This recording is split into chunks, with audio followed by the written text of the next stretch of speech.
তোমার ভয় লাগে না? না, আমার ভয় নাই, আমার মৃত্যুর কোনো ভয় নেই। ঘরেও যদি মরতে হয় বাইরেও মরি। টিভি বা পুলিশের আর্মিদের কাছে বলবো যে গুলি কর, আমাকে গুলি কর।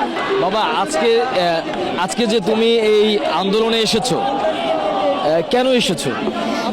কেন আমি আন্দোলনে বিচার পেতে আসছি। কার বিচার চেতে? যারা অকারণে শহীদ হয়েছে, অকারণে শহীদ হয়েছে যারা। এখন তুমি কি চাও? এখন আমি চাই প্রতিবাদ।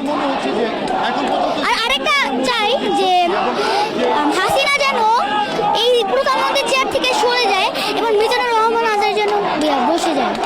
আচ্ছা, দুই ভাইরা দুই হাত প্রসারিত করে গুলি খেলো, তাদের ব্যাপারে কি বলবো? তাদের ব্যাপারে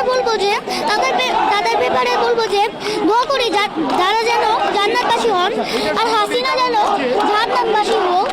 কারণ সে যে অকারণে বলেছে, সে কিন্তু একটা মিথ্যা কথা বলেছিল।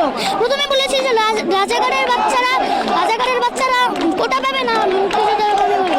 আর আবার পরে বলছে যে আমি কি তাদেরকে রাজাকার বলেছি? তারা নিজেই রাজাকার বলছে। তাহলে সে কেন বলল মিথ্যা কথাটা?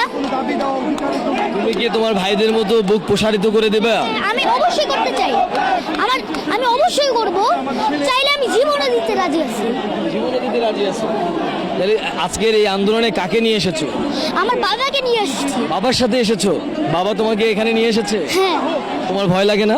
না, আমার ভয় নাই, আমার মৃত্যুর কোনো ভয় নেই। কেন ভয় নাই?